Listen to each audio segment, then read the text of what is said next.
Rain fell like glass shards over downtown Chicago, cold, relentless, and shining beneath the yellow glow of ambulance lights. Inside the emergency bay of St. Elysian Hospital, Nurse Elena Ramirez yanked off soaked gloves and tossed them into a biohazard bin. Midnight shift again, 12 hours deep, caffeine long gone. Outside the sliding doors, sirens wailed through the storm, a lullaby only the sleepless could love. Every night had its rhythm. Overdose, fracture, heartbreak, repeat. Until tonight, until the doors burst open. The storm itself seemed to enter the room. A gust of gunfire smell, rain-slicked suits, and men whose silence carried threat. The leader was a human fortress in black, jaw set, pistol raised just high enough to still the room without a word. Two more dragged in a third man between them. His once expensive suit was torn, soaked crimson. Elena's tired heart tripped. The wounded man looked barely alive, olive skin gone ash gray, blood pulsing from under his ribs with every shallow breath. She didn't know him, but his face carried something dangerous. Beauty sharpened by power. "Your best surgeon, now!" the tall lieutenant barked. Dr. Maury, the attending, stepped forward stammering orders, but Elena heard the panic wobbling through his tone. Too slow, too safe. This man would die before they reached the operating room. The lieutenant's voice dropped to a death sentence. "If he dies, everyone dies with him." The world narrowed for Elena. Time splintered into muscle memory. She'd promised herself she was done with combat medicine, done hearing the sound of arteries bursting under metal, but war didn't ask permission to return. She grabbed the tray before anyone moved. "Thoracotomy kit. Now." "Miss Ramirez, move or he's gone in 2 minutes." Her tone cut through chaos. Gloves snapped onto trembling hands. A resident flicked open the sterilize. Elena sliced between ribs with clean precision, heat steaming from the wound against the cold room. The heart was compressed, drowning. She opened the pericardium, blood spilling like dark wine. Then, a heartbeat. Slow, stubborn. The monitor found rhythm, a single green lifeline stuttering into life. "Got you," she whispered.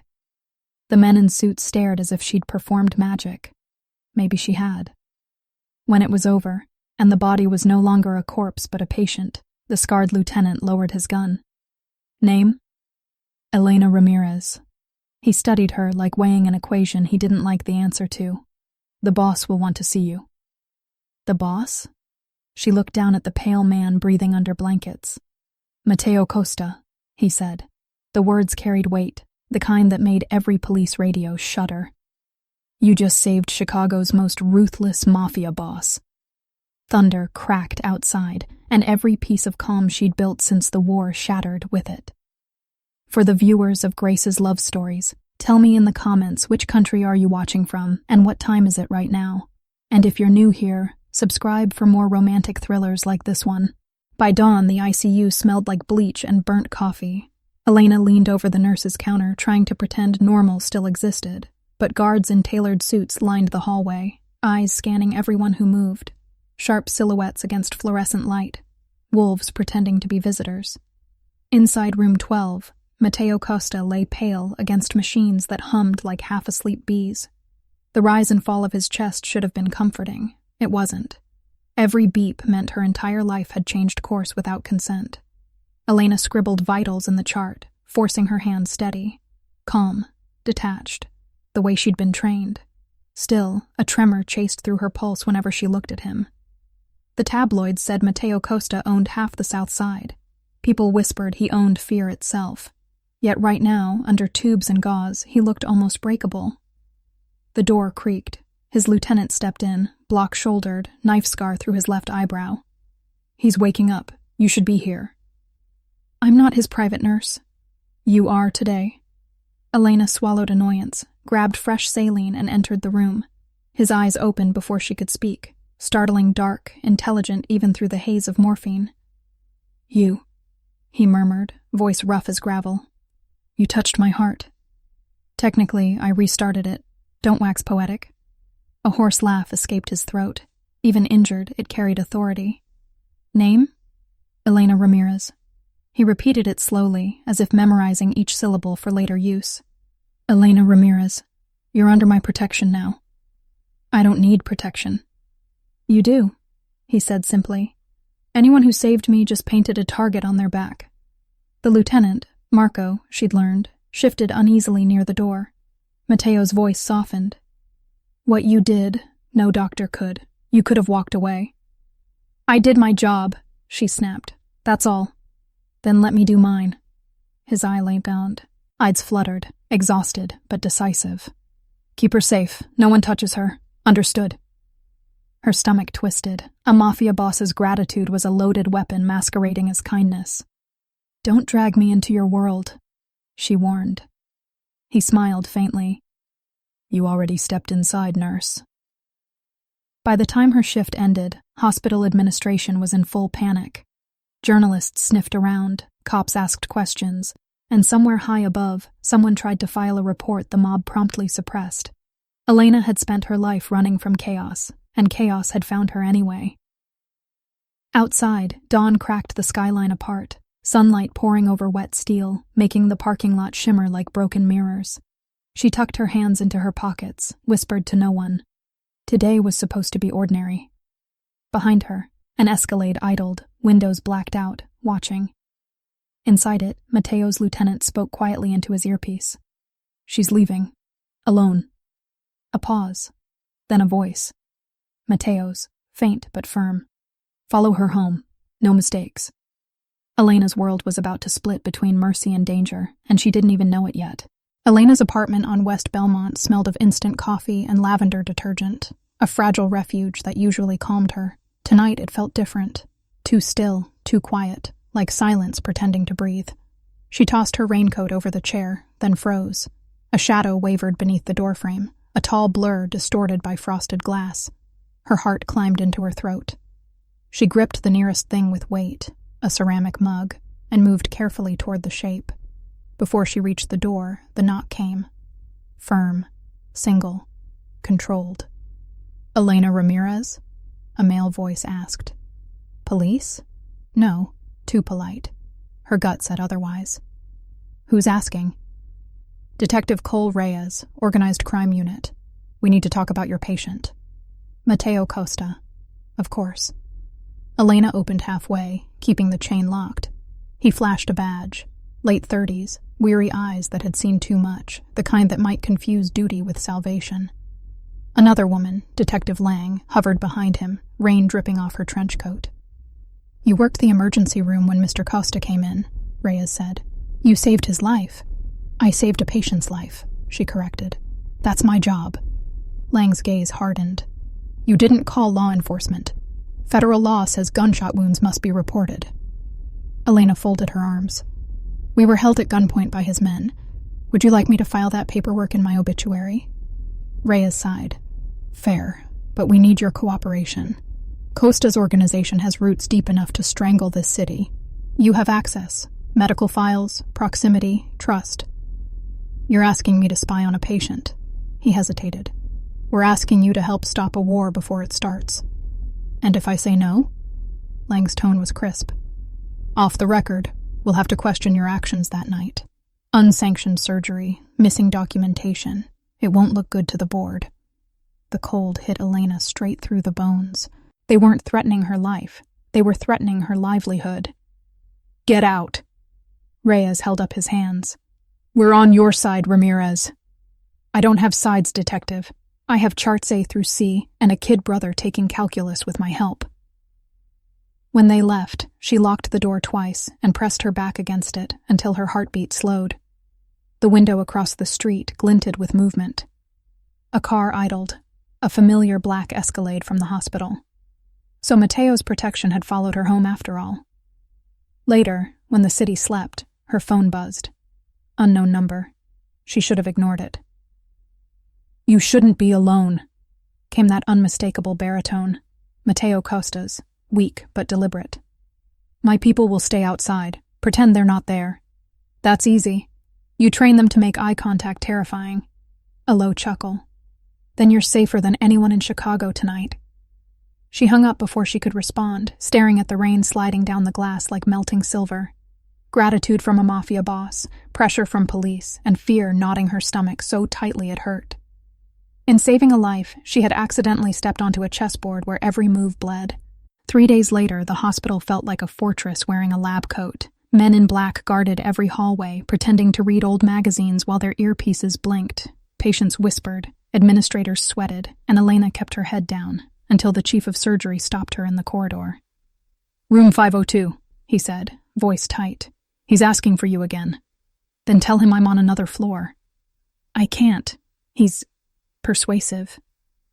The chief's gaze flicked toward the security camera. Persuasive meant terrifying. So Elena found herself outside Matteo Costa's room again. The door opened before she could knock. His lieutenant Marco stood aside. "He's awake and impatient." Inside, Matteo sat propped against crisp white sheets.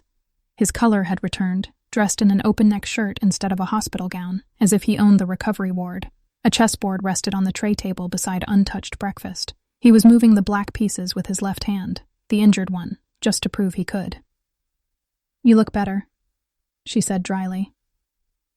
"I've had exceptional care." His smile was half thank you, half challenge. "Sit." "I don't have time for... It's not a request." She sighed, but took the chair across from him. 5 minutes. Then I go back to saving people who don't terrify city council." "You saved me without fear." He moved a bishop. "That fascinates me. Adrenaline, not courage. Still admirable." He leaned forward. "I owe you my life, Elena. That's a debt I intend to pay. I want nothing from you. Too late. You're already in danger because of me. Someone inside my organization set me up. Those same people will come after anyone connected to that night. And you think I'm connected? By blood, mine." His words were simple, chilling. "You saw things. You heard names. My enemies will assume you know everything. You need protection. I can protect myself." "Matta." Teo's dark smile said he knew she was lying. "Come with me. Just for a few days. A secure house by the lake. My doctor will stay there too. You'll be safe until I find who tried to kill me." Her pulse staggered. Go with him. The man whose heartbeat she'd literally restarted. The man every cop feared naming aloud. "If I refuse?" He studied her quietly.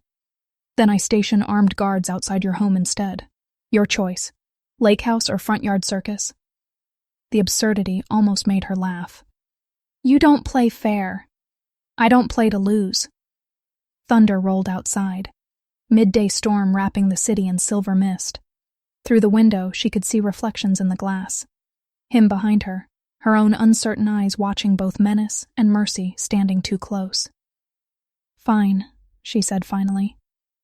"A few days. Then I go back to my life." "You still believe you can," he murmured. "That's good. Hope keeps people alive." Behind the glass, lightning flashed. 2 silhouettes framed together, healer and outlaw caught under the same pulse of light. The safe house wasn't a house at all. It was a glass fortress disguised as luxury, hidden along Lake Michigan's gray shoreline. Smooth concrete walls curved into wide windows that stared directly into the restless water. Elena stepped inside and felt both trapped and protected, like walking into a hollowed-out diamond. Marco gave the grand tour in brisk soldierly silence, kitchen stocked, bedrooms assigned, security sweep complete. When he left, the quiet felt heavy enough to bend air. Elena wandered toward the panoramic window, watching rain break across the lake, each droplet shining under recessed lights. "You're restless," Matteo said from behind her. She turned. He'd traded hospital clothes for dark trousers and an open white shirt, the faintest scar visible near his ribs. He didn't look like a man who had almost died. He looked like someone who refused to acknowledge the possibility. "Being abducted in the name of protection tends to do that," she said. "It's temporary. Your kind of temporary feels permanent." He poured 2 glasses of water instead of alcohol, a small concession to her disapproval. "You still trust what you can control. That's wise. I'm not interested in your psychology. And yet you're analyzing me." Their eyes met through the glass reflection, his calm, her storm. It rattled her more than she wanted to admit. She changed subject. Why me, Matteo?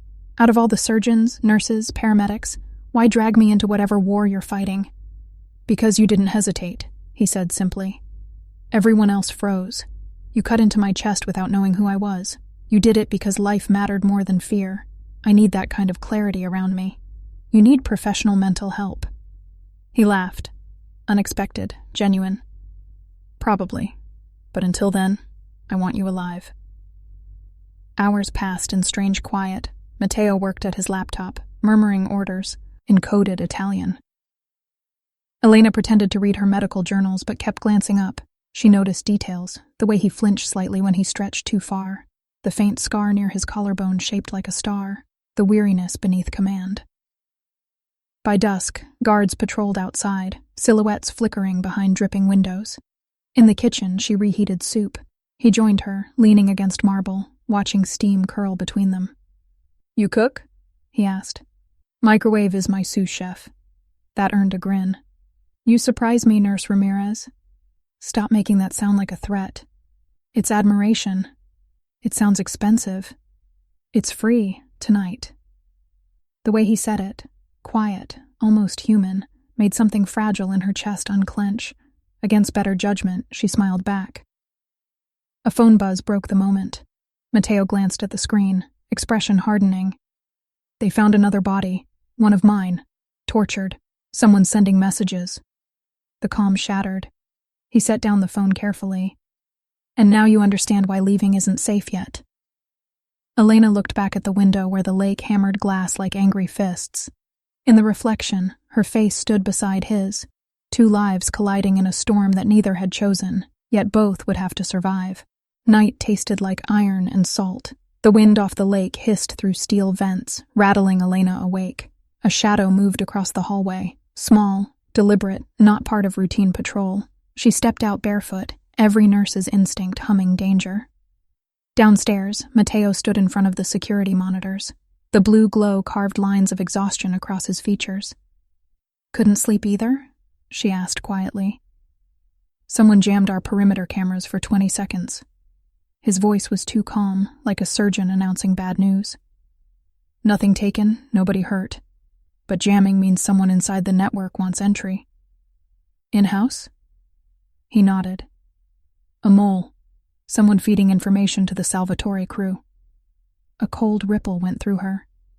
You think that's who shot you? I know it is. He tapped the screen, grainy footage of the ambush that nearly killed him. And one of these silhouettes, the height, the stance, it matches Rico, my second in command. Then why keep him close? Because I don't crucify men on suspicion. I gather proof. And you want me to help you get it. Matteo looked at her, eyes dark glass. I want you to listen for what outsiders never hear. Doctors and nurses are invisible in my world. You'll see who visits when I'm supposedly asleep, who whispers when they think you don't understand Italian. You're serious. When am I not? Elena folded her arms. You're asking me to spy, after warning me how unsafe that makes me. I'm asking you to survive. He turned back to the monitors, rainlight flickering over his face. Rico saved my life once. He'd never betray me, or maybe that's exactly why he would. Something in Matteo's voice cracked there. Loneliness edged in fury. Trust kills slowly, he murmured. The sensor lights outside flared, headlights, engine hum. Marco's voice barked through the radio. Vehicle approaching, single driver. Says, he's police. Both of them stiffened. Matteo grabbed his gun from the desk drawer as naturally as a man reaching for a pen. Stay behind me. A minute later, Detective Reyes entered, holding up his badge. Water dripped from his coat. You should listen next time, Nurse Ramirez. You're in deeper than you think. His eyes cut to Matteo. And you, Costa. The feds are moving to indict within weeks. Somebody in your circles providing them detailed intel. Financials, safe houses. That's why you were hit. You've got a traitor with ambition. Matteo's jaw tightened. Names. Reyes shook his head. I can't protect either of you if you keep this war going. He turned to Elena. He's using you. You know that, right? Every woman forgets the monster until it's too late. She exhaled slowly. Every man underestimates the woman until she ends it. Lightning exploded behind the windows, white fire outlining every silhouette in the room. Mateo's half-smile wasn't amusement. It was respect. When the power flickered back, Reyes was gone. The door hung open, night howling through it. Somewhere beyond the darkness, another gunshot cracked from the perimeter. Elena whispered, "They've found us." Gunfire shredded the night like tearing metal. Guards sprinted through the glass corridors shouting codes, the smell of ozone mixed with cordite. Mateo shoved Elena behind the marble counter. "Stay down!" But she wasn't built to cower. Years of field trauma work had trained her for chaos, not calm. She grabbed the emergency kit under the sink and shouted above the noise. "How many hit?" "3 down outside." Marco's voice crackled through the radio. "Rico's men are breaching from the cliffs." Mateo swore under his breath, checked his weapon, then pulled another pistol from the drawer and handed it to her. "I'm a nurse, not—" "You're a soldier," he cut in, eyes locked on hers. "You said Afghanistan taught you calm. Use it." The words lit something inside her, fear transmuted to focus. She ejected the magazine, checked the chamber. Muscle memory didn't forget. Smoke grenades burst at the terrace door. Armed men flooded through, 5, maybe 6. Thunder boomed overhead, thunder that smelled like gunpowder. Mateo moved with brutal precision, each shot purposeful. Elena ducked low, applied pressure to a guard's wound, dragged him behind cover, her movements mechanical and sure. Rico entered last, calm amid violence, expression unreadable. He wore no mask, only a faint, bitter smile. "You should have died that night, Mateo."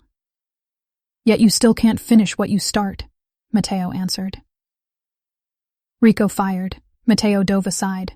Glass exploded, raining diamonds across the floor. The bullet grazed Mateo's shoulder. Elena crawled toward him, adrenaline burning. She pressed gauze over the bleeding. "Move." He tried to push her away. "Shut up and breathe." Her voice was the same command she'd used on panicked soldiers years ago. "You want to live? You listen." Rico stepped closer, gun aimed. "She makes you weak." Elena snagged a fallen guard's flashlight, thumbed the button. White glare blinded him for half a second. She rose, leveled the pistol Mateo had given her, and fired once. The bullet hit Rico's thigh. He dropped, gun clattering.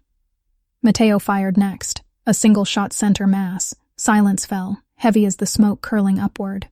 Rain poured through shattered windows, hissing as it met blood. Outside, engines revved, retreat signals flaring through the dark.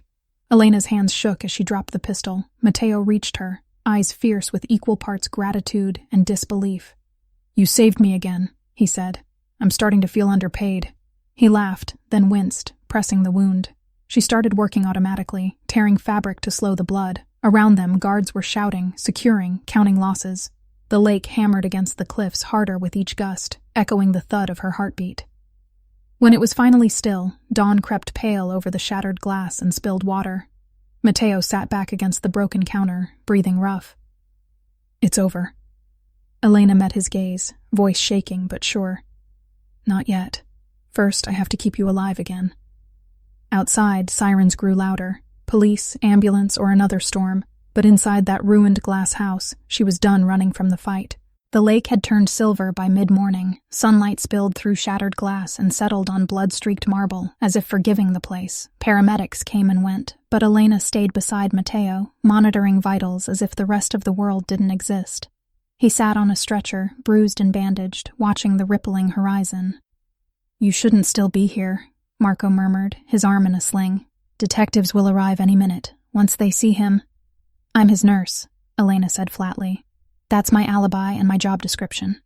Mateo's lips lifted in a faint smile. "Apparently my guardian angel is stubborn. Occupational hazard." She rewrapped the shoulder dressing, his pulse steadied under her fingers. For the first time since the night of the shooting, he looked genuinely tired. Not from pain, but from release.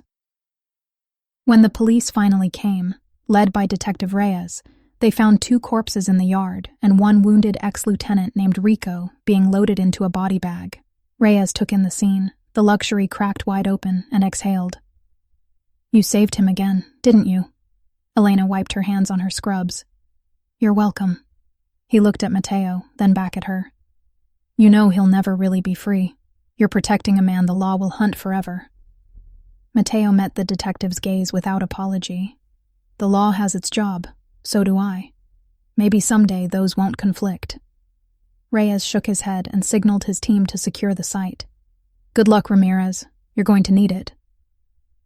When they were alone again, the silence felt almost clean. Outside, seagulls circled the shoreline. The rain had stopped.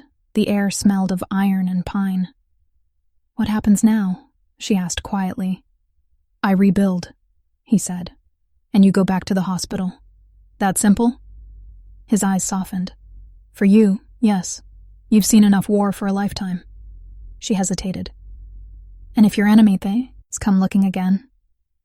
Then they find me ready, he said. Not you. He reached for her hand, a slow, respectful motion. She didn't pull away. Elena, I've met hundreds of people who only take. You're the first who gave without wanting anything back. Maybe you just needed someone to remind you you're still human. His fingers tightened around hers. And maybe you reminded yourself too. For a long moment, neither spoke. The sirens had faded. The sky brightened over the bruised city. They sat in the wreckage, two survivors who'd pulled each other out from under different kinds of fire. Finally, he said, You should rest. Doctors never do. He smiled. Nurses don't either. When she finally stepped outside, the wind off the water caught her hair, tossing it across her face. She looked back at him once, the man who had turned danger into duty and gratitude into something fragile enough to be almost love. Then she turned toward the waiting ambulance, sunlight refracting around her in small shards of glass and hope. 2 weeks later, Chicago's skyline wore spring sunlight like redemption. Hard, gold, defiant. The hospital buzzed with ordinary life again.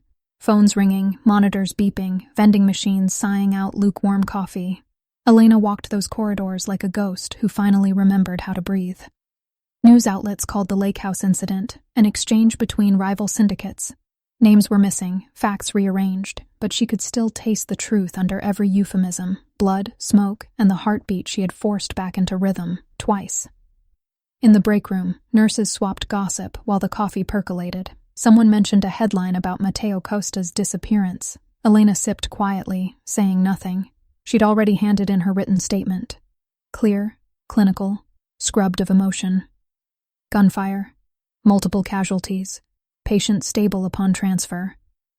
Nothing about how his eyes had softened or how fear had stopped mattering. After her shift, she walked to the lake. Same spot she'd seen on monitor screens, endless gray-blue, small waves tapping the shore like a patient pulse. Ducks glided by, completely ignorant of rival crime families or heroic nurses. For the first time, she smiled without irony. A black SUV parked discreetly up the hill, its tinted window lowered just enough to reveal a familiar pair of eyes. He had survived, of course. Mateo Costa didn't vanish. He retreated like tide, a calculation, not avoidance. He stepped out without guards, wearing a plain peacoat that somehow still looked like command. "You're walking alone," he said. "My men were nervous." "I need to prove I can," she replied. "You already proved everything," he said, hands in pockets, expression unreadable under sunlight. They walked along the stone path. Birds cut silver arcs overhead. For the first time, conversation came easily, as if the tension had dissolved into the water between them.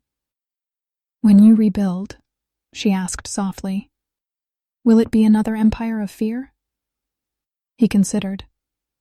Maybe something smaller. Something right.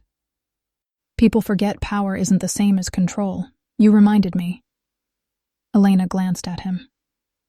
And you reminded me not every monster stays one. That drew quiet laughter, short, genuine. Then I'm redeemed? Work in progress. They stopped where the concrete met gravel. She turned toward him, rain-colored hair lifting in the lake wind. "I'm leaving soon. Taking a teaching position at Rush Medical. Different hours. No midnight gunfights." "I heard," he said. "My people checked before I came." She raised a brow. "Old habits die hard. Some keep you alive," he said. Above them, gulls cried like applause. She looked back once at the city skyline, a jagged heart made of glass and smoke, and realized she didn't hate it anymore. Danger had taught her something courage never could. Healing wasn't the absence of fear, it was the choice to stand anyway. Mateo watched her step back toward the hospital shuttle, sunlight spilling between them. "Addio, nurse," he said quietly. She smiled over her shoulder. "Maybe just see you later." A month later, spring thunder rolled across the city again, the same rhythm as that first night, only gentler now. Elena's classroom lights glowed warm against the storm. Rows of young nurses in training listened as she spoke about crisis care and impossible choices. "Sometimes," she told them, "you'll face a situation that terrifies you, and you'll do the right thing anyway. That's called courage. But don't wait to feel brave first. Bravery happens in motion." The students scribbled notes, unaware that their teacher once restarted the heart of the most dangerous man in Chicago. When class ended, they filed out, laughing about dinner plans and exams. Ordinary life, the world she'd fought to keep intact, had returned. When the room emptied, Elena looked out through the window. Rain traced soft lines on glass, same weight, different meaning. A black car waited at the curb, engine low, almost polite. She grabbed her umbrella and stepped into the downpour. The man leaning beside the car looked nothing like the wounded boss she'd met months ago. Matty Costa, or whatever name he used now, wore a gray coat and carried no visible weapon. He opened the door and smiled just enough. "I promised no guards this time. Just me." She tilted her head. "Still not exactly a harmless visitor." "I've retired," he said. She arched a skeptical brow. "People like you don't retire. People like you make retirement worth trying." They drove through slick streets in companionable silence, the city's neon reflecting off wet asphalt like confetti of fractured light. When they reached the pier, he parked, killed the engine, and turned toward her. "When I was dying," he said quietly, "all I saw was smoke and regret. Then I heard one voice tell me to breathe. You changed the outcome of a life that probably didn't deserve saving. I've been trying to live up to that ever since." Elena looked out. At the harbor, boats bobbing like uncertain dreams. "Maybe that's what saving people does. It makes them want to be better, even if they never get there." He nodded. "Still, I owe you something I've never given anyone. Peace. You'll never see my world again unless you choose it." She smiled faintly. "That sounds like a goodbye." "Or a beginning," he said. For a long moment, thunder rumbled farther off, the softened echo of danger out of reach. She saw his reflection in the glass, strong, guarded, but different, a man still capable of learning gentleness. "Take care of the city," she said, stepping out into the rain. "You already did," he murmured. She walked toward the pier lights, umbrella catching the wind, rain glimmering around her like silver dust. Behind her, his silhouette blurred into the storm until there was only water, light, and the steady rhythm of possibility. "Some stories don't end in a love confession," the narrator's voice softened. "They end in understanding, and sometimes that's the deeper kind of love. Healing is never quiet. It's simply the moment you stop running from the sound of your own heart."